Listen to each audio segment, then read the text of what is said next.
जय श्री राधे कृष्णा। आप सभी का दिन शुभ और मंगलमय हो और भगवान श्री सूर्य नारायण की कृपा आप सभी पर सदा बनी रहे। आज सुनिए ज्येष्ठ मास महात्म्य का अध्याय 23। इससे पहले के अध्याय में आपने सुना था ब्रह्म आदि देवताओं के द्वारा भगवान सूर्य नारायण की स्तुति का वर्णन।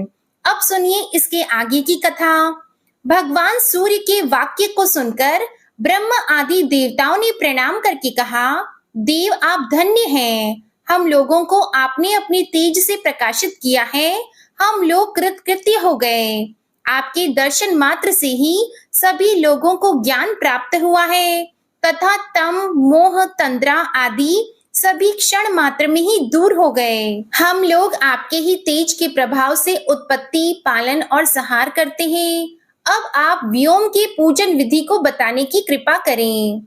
तब भगवान आदित्य ने कहा, आप लोग सत्य ही कह रहे हैं। जो मैं हूँ वही आप लोग भी हैं, अर्थात आप लोगों के स्वरूप में ही मैं स्थित हूँ। अहंकारी, विमूढ़, असत्य, कलह से युक्त लोगों के कल्याण के लिए तथा आप लोगों के अंधकार अर्थात तम, मोह आदि की निवृत्ति के लिए मैंने तेजोमय स्वरूप प्रकट किया।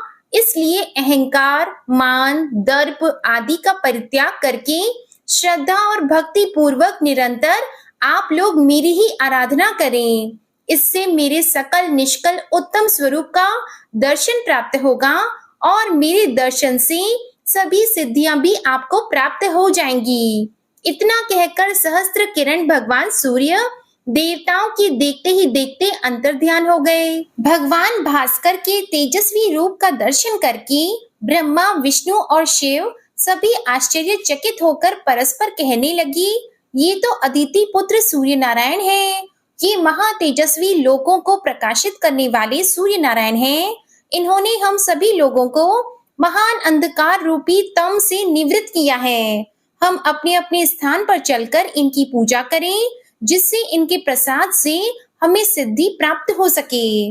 उस व्योम रूप की श्रद्धा भक्ति पूर्वक पूजा करने के लिए ब्रह्मा जी पुष्कर क्षेत्र में, भगवान विष्णु शालिग्राम में और वृषध्वज शंकर गंधमादन पर्वत पर चले गए। वहां मान, दर्प और अहंकार का परित्याग करके ब्रह्मा जी चार कोण से युक्त व्योम की, भगवान विष्णु चक्र में अंकित व्योम की और शिव अग्नि रूपी तेज से अभिभूत व्योम वृत्त की सदा भक्ति पूर्वक पूजा करने लगे। ब्रह्म आदि देवता गंध, माला, नृत्य, गीत आदि से दिव्य सहस्त्र वर्षों तक सूर्य नारायण की पूजा कर उनकी अचल भक्ति और प्रसन्नता प्राप्ति के लिए उत्तम तपस्या में लीन हो गए। सुमंतु मुनि बोले, महाराज, देवताओं के पूजन से प्रसन्न होकर वे एक रूप से ब्रह्मा के पास, एक रूप से शंकर के पास तथा एक रूप से विष्णु के पास गए और अपने चतुर्थ रूप से रथ आरूढ़ होकर आकाश में स्थित रहे। भगवान सूर्य ने अपने योग बल से अलग अलग उन्हें दर्शन दिया। दिव्य रथ पर आरूढ़ सूर्य देव ने अपने अद्भुत योग बल से देखा कि चतुर्मुख ब्रह्मा जी कमल मुख व्योम की पूजा में अत्यंत श्रद्धा भक्ति से नतमस्तक हैं। यह देखकर ब्रह्मा जी से भगवान सूर्य देव ने कहा, सुरश्रेष्ठ, देखो मैं वर देने के लिए उपस्थित हूँ। यह सुनकर ब्रह्मा जी हर्ष से प्रफुल्लित हो उठे और हाथ जोड़कर उनके कमल मुख को देखकर अति विनम्र भाव से प्रणाम करके प्रार्थना करने लगे, देवेश, आप प्रसन्न हैं तो मेरे ऊपर कृपा कीजिए। देव, आपके अलावा मेरे लिए अन्य कोई गति नहीं है। तब भगवान सूर्य बोले, जैसा आप कह रहे हैं उसमें विचार करने की कोई बात नहीं है। आप कारण रूप से मेरे प्रथम पुत्र के रूप में उत्पन्न हो। अब आप वर मांगिए, मैं वर देने के लिए ही आया हूँ। तब ब्रह्मा जी ने कहा, भगवान, यदि आप मेरे ऊपर प्रसन्न हैं तो मुझे उत्तम वर दें जिससे मैं सृष्टि कर सकूं। भगवान आदित्य ने कहा, जगतपति चतुर्मुख ब्रह्मा जी, आपको मेरे प्रसाद से सिद्धि प्राप्त हो जाएगी और आप इस जगत की सृष्टि करता होंगे। यह सुनकर ब्रह्मा जी ने कहा, हे जगन्नाथ, मेरा निवास किस स्थान पर होगा? तब भगवान सूर्य बोले, जिस स्थान पर मेरा महद व्योम पृष्ठ श्रृंग से युक्त उत्तम रूप रहेगा, वहीं कदम्ब रूप में आप नित्य स्थित रहेंगे। पूर्व दिशा में इंद्र, अग्नि कोण में शांडली सूत अग्नि, दक्षिण में यम, नैऋत्य कोण में नैऋति, पश्चिम कोण में वरुण और वायव्य कोण में वायु तथा उत्तर दिशा में कुबेर का निवास रहेगा। ईशान कोण में शंकर और आपका तथा मध्य में विष्णु का निवास रहेगा। ब्रह्मा जी ने कहा, देव, आज मैं कृतकृत्य हो गया, जो कुछ भी मुझे चाहिए वह सब प्राप्त हो गया। सुमंतु मुनि बोले, राजन, इस प्रकार भगवान आदित्य ब्रह्मा जी को वर प्रदान कर उनके साथ गंधमादन पर्वत पर गए। वहां उन्होंने देखा भूत भावन शिव तीव्र तपस्या में संलग्न हैं। वे तेज से युक्त व्योम का पूजन कर रहे हैं। इस प्रकार शिव द्वारा पूजन अर्चन को देखकर भगवान भास्कर प्रसन्न हो गए। सूर्य भगवान ने कहा, भीम, मैं तुमसे अति प्रसन्न हूँ। वत्स, वर मांगो, मैं वर देने के लिए उपस्थित हूँ। इस पर महादेव जी ने साष्टांग प्रणाम कर स्तुति की और कहा, देव, आप मुझ पर कृपा करें। आप जगतपति हैं, संसार का उद्धार करने वाले हैं। मैं आपके अंश से आपके पुत्र के रूप में उत्पन्न हुआ हूँ। आप वही करें जो एक पिता अपने पुत्र के लिए करता है। यह वचन सुनकर भगवान सूर्य बोले, शंकर, जो तुम कह रहे हो उसमें कोई भी संदेह नहीं है। मेरे ललाट से तुम पुत्र रूप में उत्पन्न हुए हो। जो तुम्हारे मन में हो वह वर मांगो। तब महादेव जी ने कहा, भगवान, यदि आप मेरे ऊपर संतुष्ट हैं तो मुझे अपनी अचल भक्ति प्रदान करें, जिससे यक्ष, गंधर्व, देव, दानव आदि पर मैं विजय प्राप्त कर सकूं और युग के अंत में प्रजा का संहार कर सकूं। देव, मुझे उत्तम स्थान प्रदान करें। भगवान सूर्य ने ऐसा ही होगा कहकर कहा कि इसी प्रकार तुम मेरे परम व्योम रूप की पूजा प्रतिदिन करते रहो और यही परम तेजस्वी व्योम तुम्हारा शस्त्र त्रिशूल होगा। सुमंतु मुनि बोले, महाराज, इसके बाद भगवान सूर्य भगवान विष्णु को वर देने शालिग्राम गए।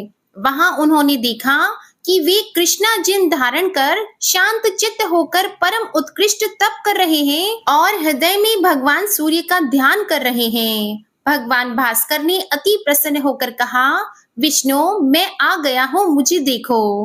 भगवान विष्णु ने उन्हें सिर झुकाकर प्रणाम किया और कहा, जगन्नाथ, आप मेरी रक्षा करें, मेरे ऊपर दया करें। मैं आपका द्वितीय पुत्र हूँ। पिता अपने पुत्र पर जैसी कृपा दृष्टि रखता है, उसी प्रकार आप भी मेरे ऊपर दया दृष्टि बनाए रखें। भगवान सूर्य बोले, महाबाहो, मैं तुम्हारी श्रद्धा भक्ति से संतुष्ट हो गया हूँ। जो कुछ भी इच्छा हो वह वर मांग लो। मैं वर प्रदान करने के लिए ही आया हूँ। तब विष्णु भगवान ने कहा, भगवान, मैं आज कृतकृत्य हो गया। मेरे समान कोई भी धन्य नहीं है, क्योंकि आप संतुष्ट होकर मुझे स्वयं वर देने आ गए।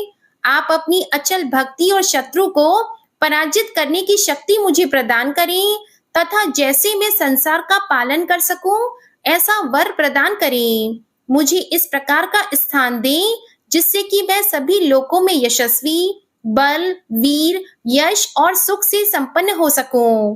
भगवान सूर्य बोले, तथास्तु। महाबाहो, तुम ब्रह्मा के छोटे और शिव के बड़े भाई हो। तुम्हें सभी देवता नमस्कार करेंगे। तुम मेरे परम भक्त और परम प्रिय हो, इसलिए तुम्हारी मुझ में अचल भक्ति रहेगी। जिस व्योम रूप का तुमने अर्चन किया है, यह व्योम ही तुम्हारे लिए चक्र रूप में अस्त्र शस्त्र का कार्य करेगा। यह सभी आयुधों में उत्तम एवं दुष्टों का विनाशक है। समस्त लोग इसे नमस्कार करेंगे।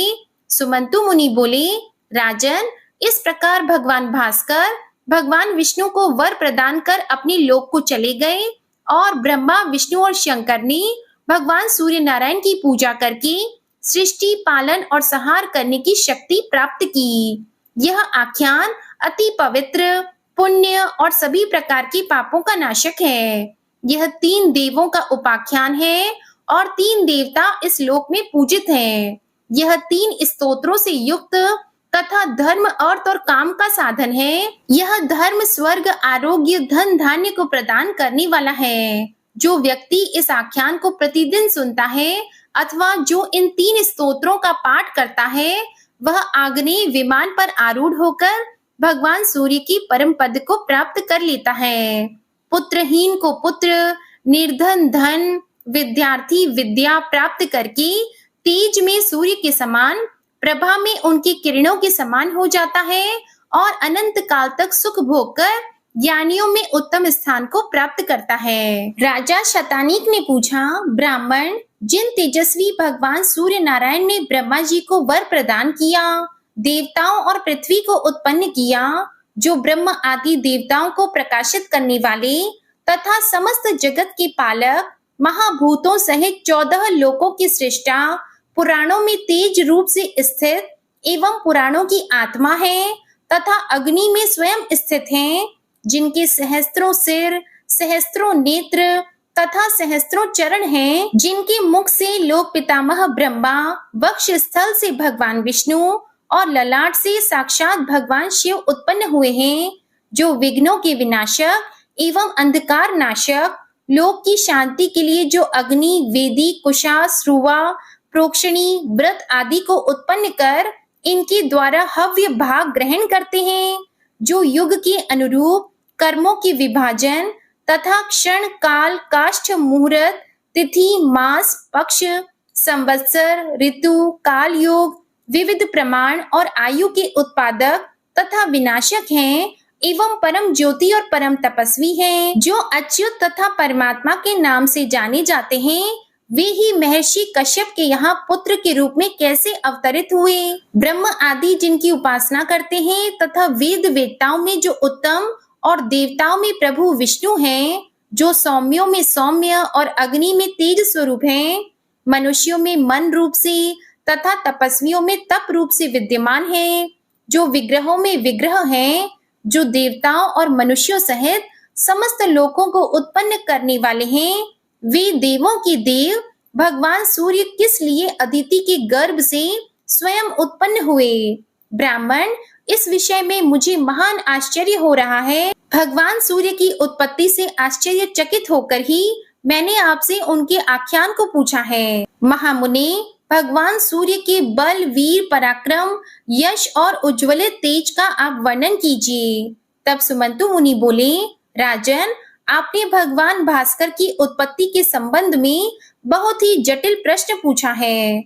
मैं अपनी सामर्थ्य के अनुसार कह रहा हूँ, आप उसे श्रद्धा भक्ति पूर्वक सुने। जो भगवान सूर्य सहस्त्रों नेत्रों वाले, सहस्त्रों किरणों से युक्त और सहस्त्रों सिर तथा सहस्त्रों हाथ वाले हैं, सहस्त्रों मुकुटों से सुशोभित तथा सहस्त्रों भुजाओं से युक्त एवं अव्यय हैं, जो सभी लोगों के कल्याण एवं सभी लोगों को प्रकाशित करने के लिए अनेक रूपों में अवतरित होते हैं, वही भगवान सूर्य कश्यप द्वारा अदिति के गर्भ से पुत्र रूप में उत्पन्न हुए।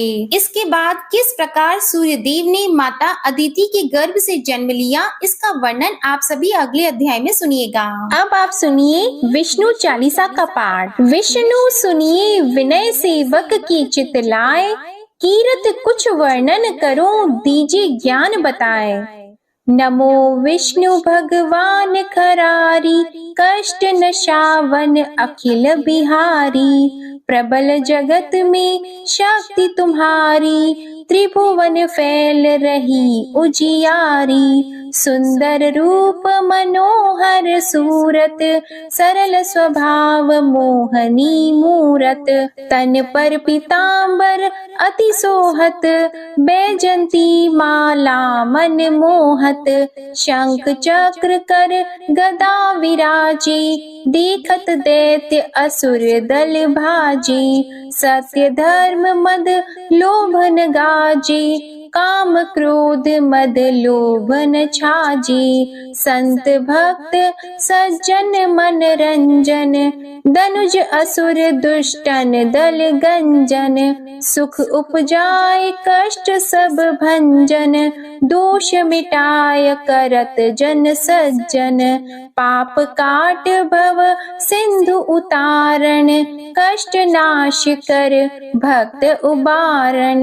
करत अनेक अनेक रूप प्रभु धारण, केवल आप भक्ति के कारण। धरणी धेनु बन तुम ही पुकारा, तब तुम रूप राम का धारा। भार उतार असुर दल मारा, रावण आदिक को संहारा। आप वराह रूप बनाया, हिरण्याक्ष को मार गिराया। धर्मस्य तन सिंधु बनाया, 14 रत्नन को निकलाया। अमिलख असुरन द्वंद मचाया, रूप मोहिनी आप दिखाया। देवों को अमृत पान कराया, असुरन को छवि से बहलाया। कूर्म रूप धर सिंधु मझाया, मंदराचल गिरि तुरत उठाया। शंकर का तुम फंद छुड़ाया, भस्मासुर को रूप दिखाया। वेदन को जब असुर डुबाया, कर प्रबंध उन्हें ढूंढवाया। मोहित बन कर खल ही नचाया, उस ही कर से भस्म कराया। असुर जलंधर अति बलदाई, शंकर से उनकी न लड़ाई। हार पार शिव सकल बनाई, कीन सती से छल खल जाई। सुमिरन कीन तुम्हें शिव रानी, बतलाई सब विपत कहानी। तब तुम बने मुनीश्वर ज्ञानी, वृंदा की सब सुरति भुलानी। देख 3 धनुज शैतानी, वृंदा आए तुम्हें लपटानी। हो स्पर्श धर्म क्षति मानी, हना असुर उर शिव शैतानी। तुमने ध्रुव प्रहलाद उबारे, हिरणाकुश आदिक खल मारे। गणिका और अजामिल तारे, बहुत भक्त भव सिंधु उतारे। हरहु सकल संताप हमारे, कृपा करहु हरि सिरजनहारे। देखहु मैं निज दर्श तुम्हारे, दीप बंधु भक्तन हितकारे। चाहता आपका सेवक दर्शन, करहु दया अपनी मधुसूदन। जानो नहीं योग्य जब पूजन, होय यज्ञ स्तुति अनुमोदन। शील दया संतोष सुलक्षण, विदित नहीं व्रत बोध विलक्षण। करहु आपका किस विधि पूजन, कुमति विलोक होत दुख भीषण। करहु प्रणाम कौन विधि सुमिरन, कौन भांति मैं करहु समर्पण। सुर मुनि करत सदा सेवकाई, हर्षित रहत परम गति पाई। दीन दुखिन पर सदा सहाई, निज जन जान लेव अपनाई। पाप दोष संताप नशाओ, भव बंधन से मुक्त कराओ। सुत संपत्ति दे सुख उपजाओ, निज चरणन का दास बनाओ। निगम सदा ये विनय सुनावे, पढ़े सुने सो जन सुख पावे। श्री विष्णु चालीसा समाप्त होती है। प्रेम से बोलिए भगवान विष्णु और माता लक्ष्मी की जय। आपको ये कथा पसंद आए तो वीडियो को लाइक कीजिएगा, शेयर कीजिएगा, कमेंट में भगवान श्री सूर्य नारायण की जय लिखिएगा और चैनल को भी सब्सक्राइब कीजिएगा। इसी के साथ आज आप हमारे चैनल पर बुधवार व्रत कथा भी जरूर सुनिएगा। प्रेम से बोलिए श्री सूर्य नारायण भगवान की जय।